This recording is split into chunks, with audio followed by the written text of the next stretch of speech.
Hi guys, welcome to new video. நம்ம இன்னைக்கு இந்த வீடியோவில் யூஸ்ஃபுல்லான 3 ஷார்ட்கட்டை பற்றி தான் பார்க்க போகிறோம். வாங்க டைம் வேஸ்ட் பண்ணாமல் வீடியோக்குள்ள போகலாம். ஃபர்ஸ்ட் ஷார்ட்கட் என்னன்னு பார்த்தீங்கன்னா, நீங்கள் நிறைய டெக்ஸ்ட்டை டைப் பண்ணி வச்சுருப்பீங்க. அதை நீங்கள் அழிக்கணும்னா என்ன பண்ணுவீங்க? பேக் ஸ்பேஸ் கொடுத்துட்டு அழிப்பீங்க. அப்படி அழிச்சா உங்களுக்கு வந்து டைம் ரொம்ப வேஸ்ட் ஆகும். அந்த மாதிரி சமயத்தில் நீங்கள் வந்து நான் shortcut control plus backspace இதை கொடுக்கறதுனால வந்து பர்டிகுலர் நீங்கள் கர்சர் வச்சிருக்க லைனில் இருக்கிற எல்லா டெக்ஸ்ட்டும் அழிஞ்சிரும். இது வந்து ஒரு இது வந்து ஒரு லைனுக்கு மட்டும்தான் இருக்கும். இப்போ வந்து உங்களுக்கு பர்டிகுலர் லைன் ஃபுல்லாக அழிக்கணும் அப்படின்னு பார்த்தீங்கன்னா, நீங்கள் வந்து கண்ட்ரோல் ப்ளஸ் பேக் ஸ்பேஸ் கொடுத்தீங்கன்னா உங்களுக்கு வந்து அந்த லைனில் இருக்க எல்லா டெக்ஸ்ட்டும் அழிஞ்சிரும். கர்சர் வச்சிருக்க லைனில் இருக்க எல்லா டெக்ஸ்ட்டும் அழிஞ்சிரும். இது நிறைய சமயத்தில் யூஸ்ஃபுல்லாக இருக்கும். ஏன்னா வந்து நம்ம பேக் ஸ்பேஸ் ப்ரெஸ் பண்ணிட்டு ஒன்று அழிக்கிறத விட நம்ம வந்து ஷார்ட்கட் யூஸ் பண்ணிட்டு அழிச்சிட்டு போயிடலாம். சரி, ஓகே கைஸ். ரெண்டாவது ஷார்ட்கட் என்னன்னு பார்த்தீங்கன்னா, இமேஜ் கீபோர்டு. ஓகேங்களா? இமேஜ் கீபோர்டு கேள்விப்பட்டிருப்பீங்க. நீங்கள் அந்த நிறையா ஃபோனில் யூஸ் பண்ணிட்டு இருப்பீங்க. நிறையா அந்த மாதிரி உங்களுடைய ரியாக்ஷனை வெளிப்படுத்துக்காக நிறையா இமேஜ் கீபோர்ட் டைப் பண்ணி அனுப்பிச்சி விடுவீங்க, வாட்ஸ்அப்லேயோ இல்லை எதுலேயும்.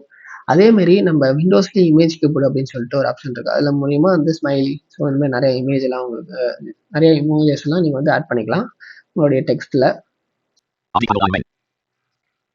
இந்த இமோஜ் கீபோர்டு ஆக்சஸ் பண்ணுற ஷார்ட்கட் 2 இருக்குது. ஒன்று வந்து விண்டோஸ் ப்ளஸ் டாட்டை, இன்னொன்று விண்டோஸ் ப்ளஸ் செமிகோலன். இந்த 2 ஷார்ட்கட் மூலியமாக நீங்கள் எமோஜ் கீபோர்டை ஆக்சஸ் பண்ணிக்கலாம். நான் விண்டோஸ் ப்ளஸ் டாட் கொடுக்குறேன். இமோஜ் அண்ட் மோர் மெனு அப்படின்னு சொல்லிட்டு வரும் பாருங்க. இங்கே வந்து நிறைய எமோஜஸ் இருக்கும், காமிக்கிறேன்.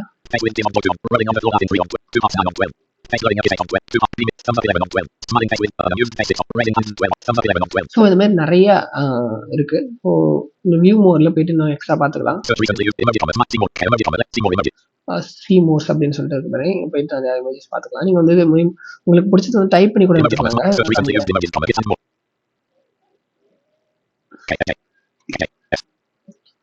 சாரி, ஏதோ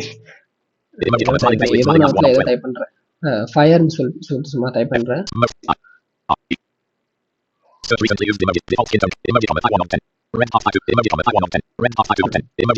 வருது. இதுல முக்கியமான விஷயம், நீங்க வந்து ஜிப்ஸ் கூட எடுத்துக்கலாம். உங்களுக்கு தெரியும்ல அந்த ஃபார்மேட். அதுல அந்த ஃபார்மேட்ல இருக்க இமோஜஸ் கூட நீங்க வந்து எடுத்துக்கலாம். இமோஜஸ் சொல்லக்கூடாது, ஜிப்ஸ்ன்னு தான் சொல்லணும். ஓகேங்களா? அதை கூட நீங்க எடுத்துக்கலாம். அது நம்மளுக்கு அது மாதிரி யூஸ் பண்ண மாட்டோம். நம்மளுக்கு அதை பத்தி எப்படி சொல்றது, அது வந்து அக்சசிபிளா இருக்காது. அதனால அதை காட்டல. சரி, ஓகே. இப்போ நம்ம 3வது ஷார்ட்கட்குள்ள போயிடலாம். 3வது ஷார்ட்கட் என்னன்னு பார்த்தீங்கன்னா, நியூ விண்டோ கிரியேட் பண்ணுறதுக்கான ஷார்ட்கட் தான் பார்க்க போகிறோம்.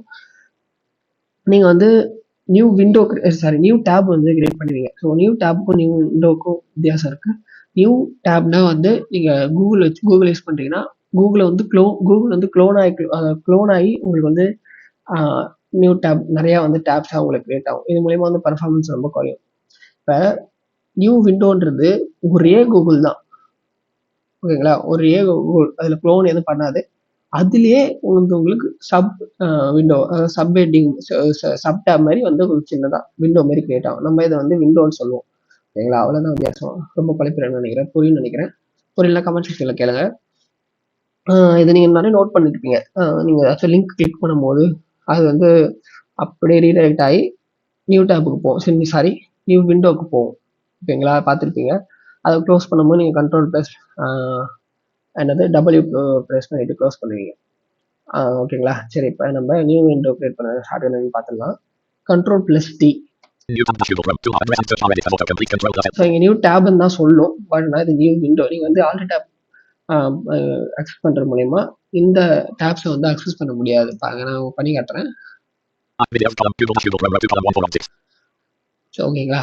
இந்த மாதிரி இது வந்து இப்போ நம்ம கிரியேட் பண்ண டேப் வந்து ஆல்ட் டேப் மூலயமா அக்சஸ் பண்ண முடியாது. நிறைய கிரியேட் பண்ணிருக்கேன், அதனால உங்களுக்கு குழப்பம்.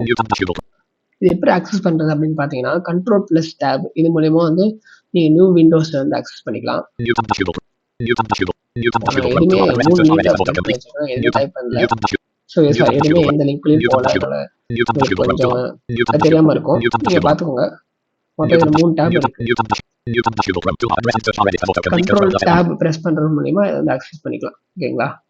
Okay guys, bye, thank you.